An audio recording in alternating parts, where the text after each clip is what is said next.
क्योंकि आगे जो लड़ाई हमने लड़नी है वो अकेले मेरी लड़ाई नहीं है, वो मोहिदीन साहब की लड़ाई नहीं है, वो रियाज साहब की लड़ाई नहीं है। अगर हमने जम्मू कश्मीर के साथ जो जुल्म हुआ है अगर हमने दुरुस्त करना है, उसका फायदा सिर्फ मुझे नहीं होगा, उसका फायदा यहाँ पे हम जो सामने आपके खड़े हैं उनको नहीं होगा, उसका फायदा यहाँ जम्मू कश्मीर के हर बाशिंदे को होगा। तो ये लड़ाई हमारी अकेले की नहीं है, हम ये लड़ाई मिलके जम्मू कश्मीर रियासत के लिए लड़ रहे हैं। और इसलिए हमने पिछले दिनों कांग्रेस के साथ हाथ मिलाने का फैसला किया। हालांकि हमारे लिए वो फैसला इतना आसान नहीं था। हमारे लिए उन सीटों को कुर्बान करना जहां पे हम जानते थे कि अगर कोई मुकाबला दे सकता है वो नेशनल कॉन्फ्रेंस मुकाबला दे सकती है, लेकिन क्योंकि हम चाहते थे कि बीजेपी के खिलाफ खासकर जम्मू के निचले इलाकों में, रजौरी में, पुंछ में कांग्रेस और हम जो हैं मिलके उन ताकतों का मुकाबला करें, तभी हमने जाके यहां पे कुछ सीटें जो है नेशनल कॉन्फ्रेंस की जोली से निकाल के कांग्रेस की जोली में डाल दी है। और उसका पहला ही असर हमने देखा जबकि गुलाम नबी आजाद साहब ने कहा कि अब वो कैंपेन करने नहीं आएंगे। उन्होंने अपने उम्मीदवारों को कहा है अगर आप मैदान में रहना चाहते हो या रहो, अगर मैदान छोड़ना है तो छोड़ो।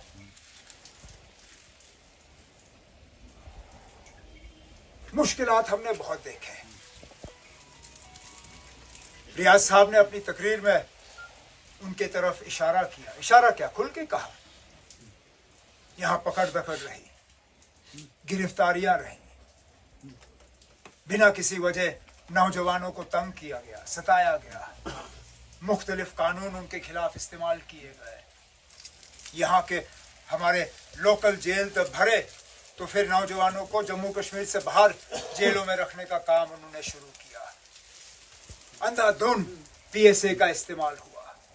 नेशनल कॉन्फ्रेंस के मंशूर में, अब इससे शायद रियाज साहब के कामकाज में थोड़ा सा फर्क आएगा, लेकिन हमने अपने मंशूर में वादा किया है कि नेशनल कॉन्फ्रेंस की हुकूमत आई तो हम जम्मू कश्मीर से पीएसए का कानून जो है हटा देंगे, ताकि दोबारा कभी इस कानून के गलत इस्तेमाल की गुंजाइश ना रहे। हमने कहा है कि जहां जहां नौजवानों के साथ पकड़ दकड़ हुआ है, गिरफ्तारियां हुई हैं, उस सिलसिले को हम रोकेंगे। नौजवानों को और बुजुर्गों को भी वेरिफिकेशन में तंग किया जाता है। पासपोर्ट जब हज करने जाना होता है, पासपोर्ट बनाना होता है, पासपोर्ट की जब पुलिस की वेरिफिकेशन होती है वो आपको मिलती नहीं। जब बैंक का लोन लेने जाते हो उसमें पुलिस की वेरिफिकेशन जब मांगी जाती है ये लोग आपको देते नहीं है।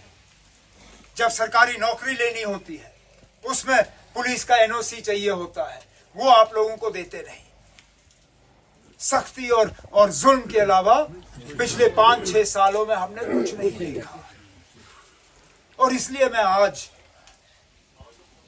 सैयद रियाज साहब को नेशनल कॉन्फ्रेंस में आते हुए बड़ी खुशी महसूस करता हूं, क्योंकि मुझे लगता है इससे हमारे हाथ और ज्यादा मजबूत होंगे। हम अपना पैगाम, अपना मंशूर, क्योंकि इलेक्शन जो है ठीक है, एक तरफ से आप उम्मीदवार का चेहरा देखते हो, एक तरफ से आप तंजीम का निशान देखते हो, लेकिन उसके साथ साथ ये भी देखना जरूरी है कि तंजीम आखिरकार अगर हुकूमत में आती है तो उस हुकूमत का इस्तेमाल किस तरह करेगी। और इसलिए मैं आप सब साथियों से गुजारिश करूं कि मेहरबानी करके आप हमारा मंशूर देखिए, देखें कि हमने क्या लोगों के सामने रखा है, किस तरह हमने सिर्फ सियासी बातें नहीं की। हम वो लोग नहीं हैं जो आपसे कहेंगे ना आप भूखे मरो, लेकिन हम सियासी बात ही करेंगे। हमें इस बात का भी एहसास है कि जहां हम सियासी लड़ाई लड़ेंगे वहां आपके रोजमर्रा की मुश्किलात हैं, आपकी परेशानियां हैं, चाहे वो नौजवानों के रोजगार को लेके हो, चाहे वो महंगाई को लेके हो, चाहे वो बिजली के निजाम को लेके हो, चाहे बिजली के बिल को लेके हो। जिस तरह पानी के बिल आज इनकी कोशिश है कि घर घर पहुंचाए, उसको लेके हो। जिस तरह हमारे window pension, old age pension, social welfare की स्कीम है, एक एक करके इन्होंने तहस नहस की। जिस तरह इन्होंने जो बाबा कौम ने विरासत में हमें बच्चों के लिए मुफ्त तालीम का एजेंडा रखा था, एक एक करके इन लोगों ने वो मुफ्त तालीम खत्म की। हमने अपने एजेंडा में इन सब चीजों का जो है एक इलाज रखा है। हमने मुफ्त बिजली की बात की, हमने मुफ्त गैस सिलेंडरों की बात की, हमने बिजली पानी के बिल खत्म करने की बात की, हमने यूनिवर्सिटी के लेवल तक बच्चों के मुफ्त तालीम की बात की, हमने सोशल वेलफेयर की स्कीमों को दोबारा जिंदा करने की बात की।